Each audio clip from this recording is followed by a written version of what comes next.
کسی زمانے میں ایک غیر مسلم نے اسلام قبول کیا تو اسے پوچھا گیا کہ اسلام کی کس قدر نے تجھے متاثر کیا؟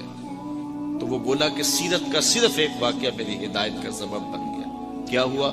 کہا مجلس رسول صلی اللہ علیہ وسلم لگی تھی، لوگوں کا ہجوم تھا۔ ایک شخص نے عرض کی حضور میرے لیے دعا کر دیجئے، میرا بچہ کئی دنوں سے گم ہے، مل نہیں رہا، مل جائے۔ قبل اس سے کہ حضور کے ہاتھ اٹھتے اور اجابت کے سارے در کھل جاتے۔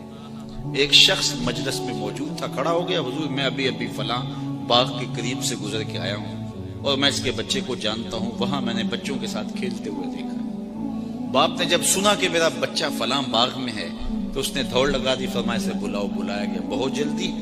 جی حضور آپ جانتے ہیں ایک باپ کے جذبات کیا ہوتے ہیں۔ کہا اچھی طرح آگاہ ہوں، لیکن تمہیں بلایا ہے تو بلانے کا بھی ایک مقصد تھا۔ جی حضور ارشاد فرمائیے۔ فرمایا جب باغ جاؤ بچوں کے ساتھ اپنے بچے کو کھیلتا ہوا دیکھ لو تو بیٹا بیٹا کہہ کے آوازیں نہ دینے لگ جانا، جو نام رکھا ہے اس نام سے پکار۔ عرض کی حضور میرا بیٹا ہے، اگر میں بیٹا کہہ کے پکاروں گا تو حرج بھی کیا ہے؟ فرمایا تم کئی دنوں سے بچھڑے ہو، تمہارے لہجے میں بلا کا رس ہوگا اور تم نہیں جانتے، ہو سکتا ہے کھیلنے والوں میں کوئی یتیم بھی کھیل رہا ہو، اور جب تم اپنے بیٹے کو بیٹا کہہ کے پکارو گے، اتنا میٹھا لہجہ ہوگا تو اس کے دل پہ چوٹ لگے گی، کاش آج میرا باپ ہوتا تو مجھے بھی بیٹا کہہ کے پکار۔ کہا یہ شوق گھر جا کے پورا کر لینا، کوئی لاؤ تو صحیح کائنات میں ایسا۔